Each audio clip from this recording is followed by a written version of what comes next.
Hello guys, आज की video में एग्जैक्टली मैं आपको बताऊंगा कुछ चीज़ें जो आपको करनी है। अगर आप ये करेंगे तो आपके बिना आपका पार्टनर नहीं रह पाएगा। अचानक से वो आपको चेस करने लग जाएगा, उसके दिल में मोहब्बत जागेगी और उसको ख़ुद भी नहीं समझ आएगा कि ऐसा क्यों हो रहा है आपके साथ। So these are some psychological tricks that I want to give you guys.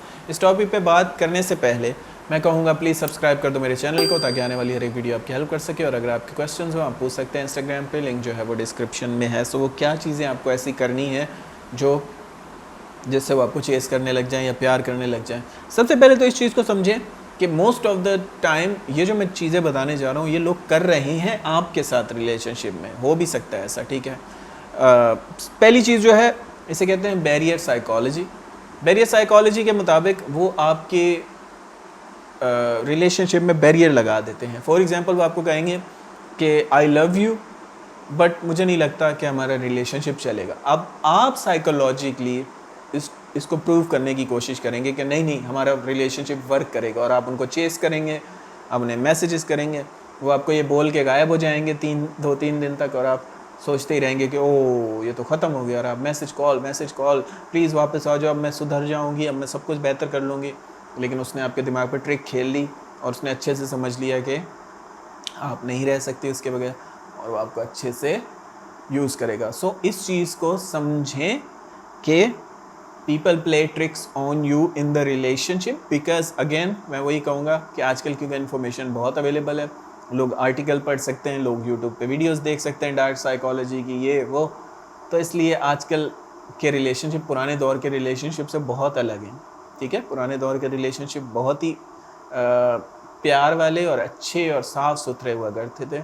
आजकल टिप्स एंड ट्रिक्स एक दूसरे के ऊपर खेल रहे हैं। अच्छा, मुझे सबसे ज़्यादा फ़नी चीज़ ये लगती है कि लोग नेगेटिव तरीके यूज़ करते हैं और फिर चाहते हैं कि इसका रिज़ल्ट पॉजिटिव है। यानी कि यूट्यूब से कहीं वीडियो देख ली जिसमें वो बता रहा है कि एक्स को घुटनों पे ले आओ और ये कर दो और उनके साथ ये कर दो और वो कर दो, उनको छोड़ दो और उनके साथ ये साइकोलॉजिकल ट्रिक खेलो और ये वो।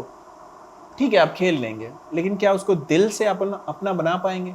दिल से कोई आपका सिर्फ अपना तभी बनता है जब वो आपसे दूर हो, वो आपकी ट्रूली कदर करे, आपके कैरेक्टर को अच्छा समझे, जब आप उसको ट्रूली अंदर से एहसास हो कि यार इस जैसा इंसान नहीं मिल सकता। और वो तभी होगा जब आपका कैरेक्टर अच्छा होगा, आप अल्फ़ा मेल होंगे, आप कुछ करने वाले होंगे।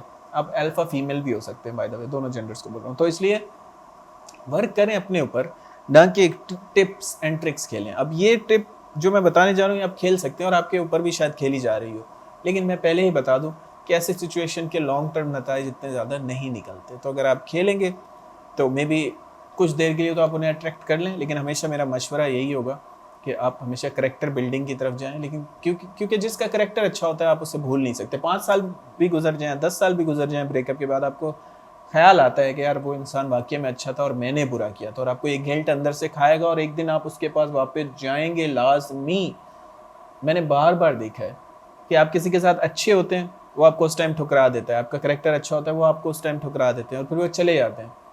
फिर वो 5 साल बाद 6 साल बाद आके माफ़ी भी मांगते हैं और ये कहते हैं कि वाकई में काश मुझे उस टाइम एहसास होता कि तुम कितने अच्छे थे, लेकिन उस टाइम बहुत देर हो चुकी होती है और वो फिर पछता रहे होते हैं। तो इसलिए अपने आप को अच्छा रखें, लोग खुद ब खुद वापस आएंगे। दूसरी चीज़, साइकोलॉजिकल फ्रेमिंग जो आपके पार्टनर अक्सर आपके ऊपर यूज़ करते हैं और आप भी कर सकते हैं, वो ये कि फॉर एग्जांपल पहले वो आपको लत लगाते हैं, ठीक है, एक माइंड बनाते हैं आपका, एक फ्रेम में आपको ढालते हैं और फिर अचानक से उस पैटर्न को, उस बिहेवियर पैटर्न को, उस फ्रेम को तोड़ देते हैं। फॉर एग्जांपल आपको वो सुबह शाम मैसेज कर रहे हैं, अब उन्होंने आपको लत लगा दी है सुबह गुड मॉर्निंग के मैसेज करने की, या शाम को 6 बजे उसने कॉल करनी है लाजमी।